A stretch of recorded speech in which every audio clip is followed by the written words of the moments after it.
Good evening from the Liberia Broadcasting System in Painesville. Welcome to Lntv News Live here on Lntv. My name is Jab Davis and bringing you 30 minutes of news from Liberia and other parts of the world. Today is Friday, May 29, 2020, and stories we following Elections Coordinating Committee expresses concern about proposed change of the midterm senatorial election date. Catholic Bishops' Conference dismisses social media posts purporting to be a prophecy by late Archbishop Michael Francis. A Liberian pro-democracy group begins survey on citizens' response to the country's fight against COVID-19. And away from home, African Union chief condemns murder of an African-American man by police in the U.S. state of Minnesota. These stories plus more are all packaged in this edition of the program. Keep watching. We'll be right back after this very short break.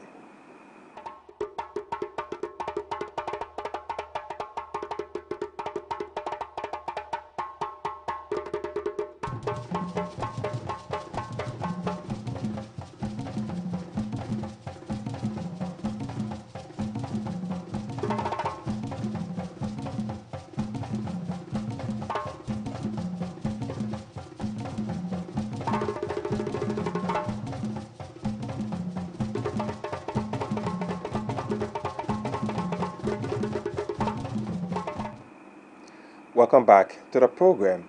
The Catholic Bishops' Conference of Liberia, CABICO, has expressed concern over a social media post purporting a 1999 prophecy by the late Catholic Archbishop Michael Francis.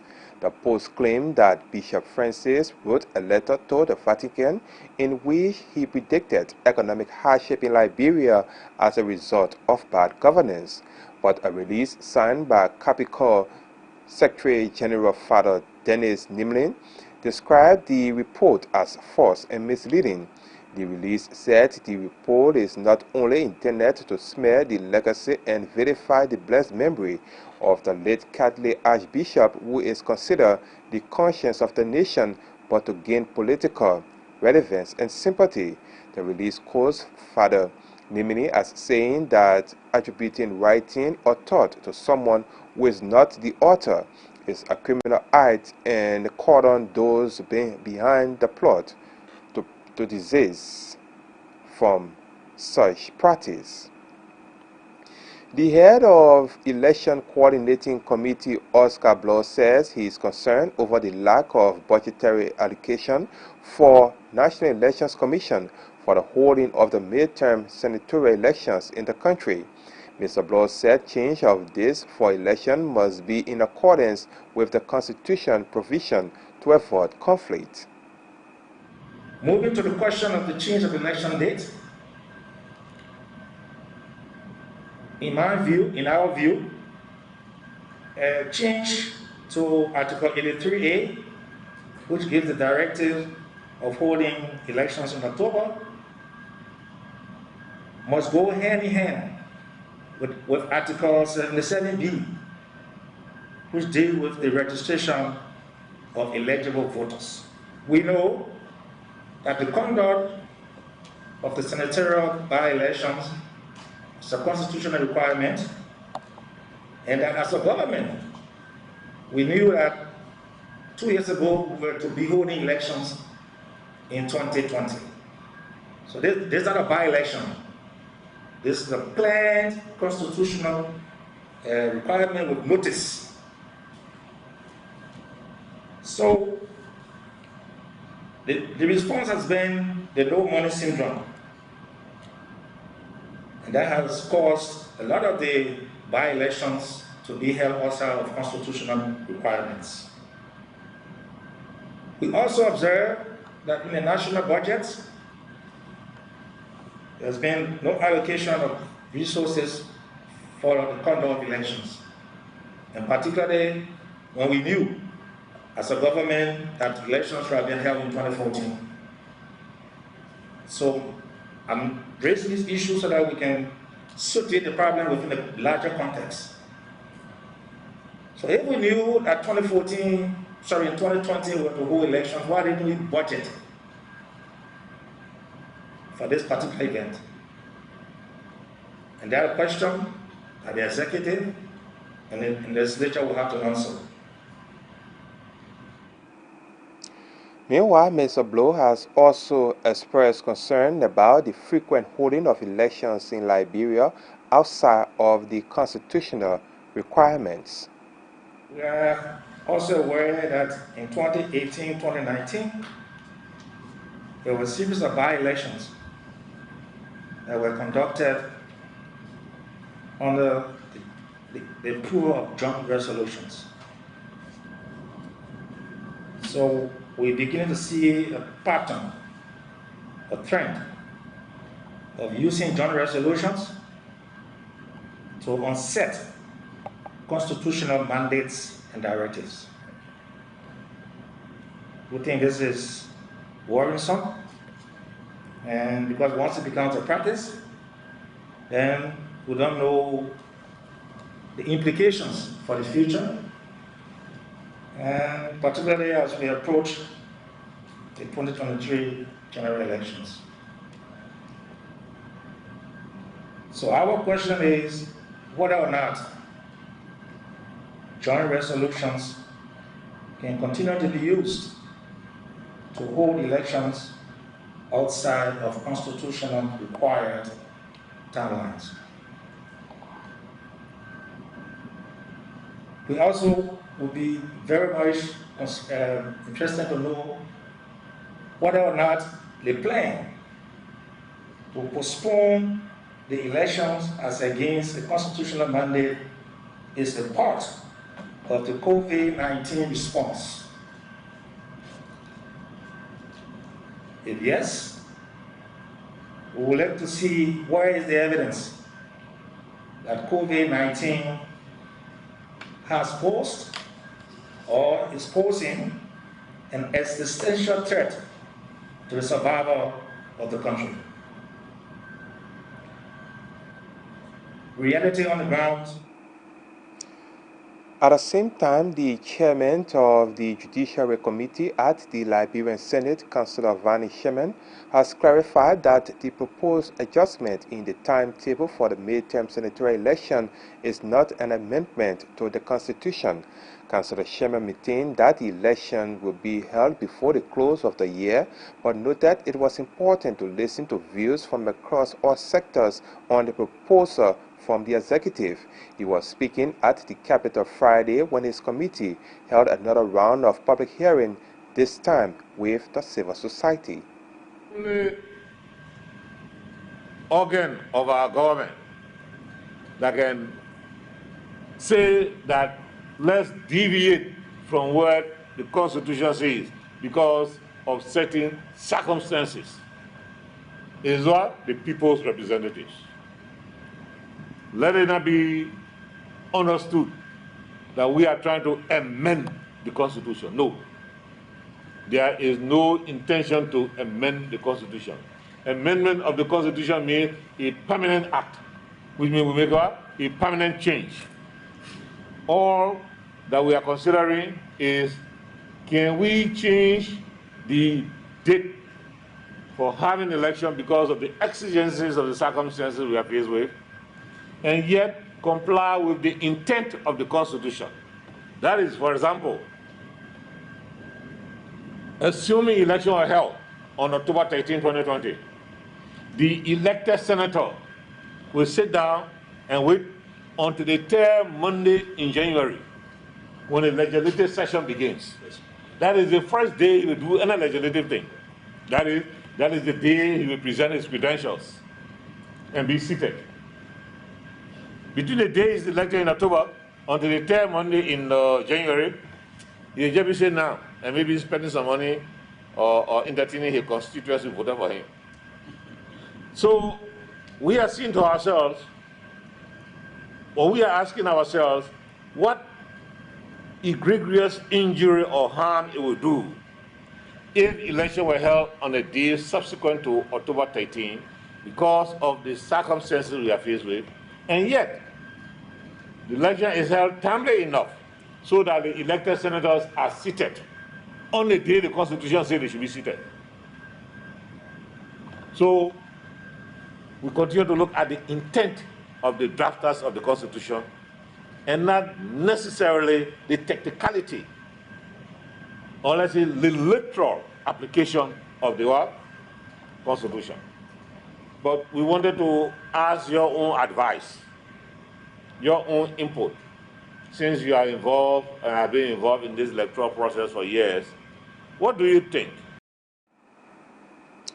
Still at the Senate and on the postponement of the midterm election in October this year, the Elections Observation Network, and that's the Leon, also made presentation at the hearing. During the hearing, Leon head of Secretariat Augustine Tama said the postponement is necessary at this time, but the funding should be provided on time for voter registration update ahead of the polls. We are at a critical juncture again where time is a major factor. And now that the Election Commission has written and has stated earlier to do a complete voter roll update will take a minimum of 3 months. And looking at the time we have in meeting the constitutional set date of October 13, and also being faced by the coronavirus pandemic, the exercises of a voter roll update is not only time consuming in our thinking as Leon, but it will also pose a health threat to our citizens.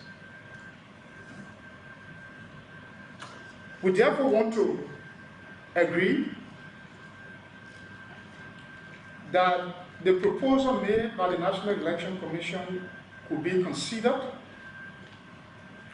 for a postponement of the election by at least 2 months. This will allow for the National Election Commission to proceed with the voter roll update so as not to disenfranchise our citizens who have obtained the age of voting since the last voter roll update was done. Well, if you just join us, a reminder that you're watching Lntv News live here on Lntv. We come to you from Painesville, outside Monrovia. My name is Jab Davis, and stories we're following on this edition of the program. Elections Coordinating Committee expresses concern about proposed change of the midterm senatorial election date. Catholic Bishops' Conference dismisses social media posts purporting to be a prophecy by late Archbishop Michael Francis. A Liberian pro-democracy group begins survey on citizens' response to the country's fight against COVID-19. And away from home, African Union chief condemns murder of an African-American man by police in the U.S. state of Minnesota. More stories are still ahead. Keep watching. We'll be right back after this break.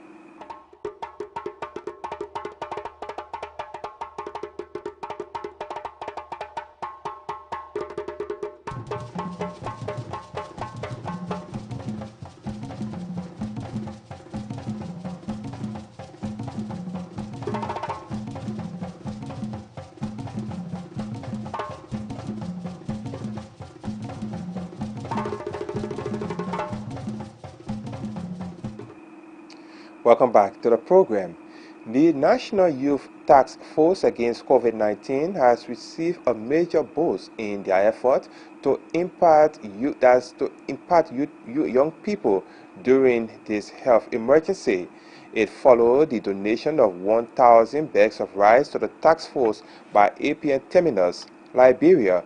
Presenting the items at the Freeport of Monrovia Friday, APM Terminal General Manager George Ajay said the move was a show of support toward the excellent work by the National Youth Task Force. To further strengthen the partnership that we have with the people and government of the Republic of Liberia. And we are here to show our support to the National Youth Task Force for the work that they are doing in the prevention of the spread of the virus and in keeping at bay the pandemic. And today's effort is in line with our corporate social responsibility. We are here today to present 1,000 bags of 25 kg rice to the National Youth Task Force on COVID-19 to support them in the fight against COVID-19. So, Honorable Minister, we are pleased to have you here in our midst, and we know that we've been working with you on a number of projects in the past. This will certainly not be the last project. We will continue to collaborate with each other to ensure the success of the entire country. So please accept our donation. Well, Youth and Sports Minister D. Zoga Wilson received the rice on behalf of the Youth Task Force and thanked APM Terminus for its continuous support and engagement with the ministry. This is not the first time the Ministry of Youth and Sports and APN Terminal have partnered. APN Terminal is one of our proud sponsors for the National County Sports Meet. And they've been supporting the Ministry of Youth and Sports since our ascendancy as Minister of Youth and Sports. So I also want to extend my thanks and appreciation to you again at APN Terminal for the partnership, and we'll continue to work together. So we reached out to APN Terminal, the Ministry of Youth and Sports, and requested assistance for our National Youth Task Force. And they were gracious enough to accept our request. And today we are here to receive 1,000 bags of rice on behalf of the National Youth Task Force against COVID-19. So I know at times protocol dictates that when the big people talk, the small man doesn't talk. But we try to breach that protocol to at least give an opportunity to Mr. Mohammed Gandhi Kamara, the president of Lntv, who is also the chairman of the National Youth Task Force, to just say a few words briefly on behalf of the task force. But from our part, I want to thank you so much. We highly appreciate it, and we can assure you that the rights will be used for the intended purpose. Thank you. And this was how the task force leaders responded to the gesture. And the National Youth Task Force was established. Again, like I said, the National Youth Task Force is the composition of national youth and student institutions. You have Lntv, you have FLY, you have Messenger of Peace, you have YMCA, you also have the Mano River Union Youth Parliament. All we can say in our short message here today is that what we are receiving here today will be used for the intended purpose. And we want to call on other institutions to do the same. So again, before I also end my co-chair, because we want to have something called gender equality. So since we have one female on the team, so I hope the co-chair can also wrap up as we end the conversation here. Thank you very much. Thank you so much, Managing Director, APM Terminal. I want to say thank you for this kind gesture. My colleague said it all, and you heard the minister, on which our supervision, this task force is effectively running.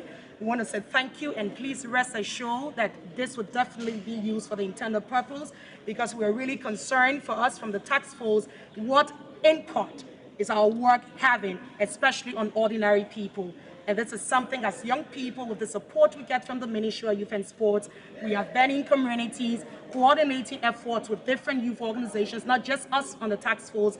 We are just, part of a body just responsible to coordinate but there are other young people out there who I really want to say thumbs up to, hats up to them, who working day in and day out, making sure that their efforts in local communities really recognized. And it's a powerful message Liberia is sending, especially when we connect all of these things to all the different global protocols that we are actually following as part of the global conversation around youth active participation, whether it's in peace, it's in human rights, it's in security issues. And we want to say this is really what we expect, that other countries will definitely be able to follow the example because we do things to learn from each other. That the young people, we are no longer just at the backstage. We refuse to be just mere beneficiaries. And you can see this from the effort that the fight that ministry helped us to come to. The Liberia Elections Observation Network, Leon, is conducting a survey on the approach of citizens toward the fight against COVID-19.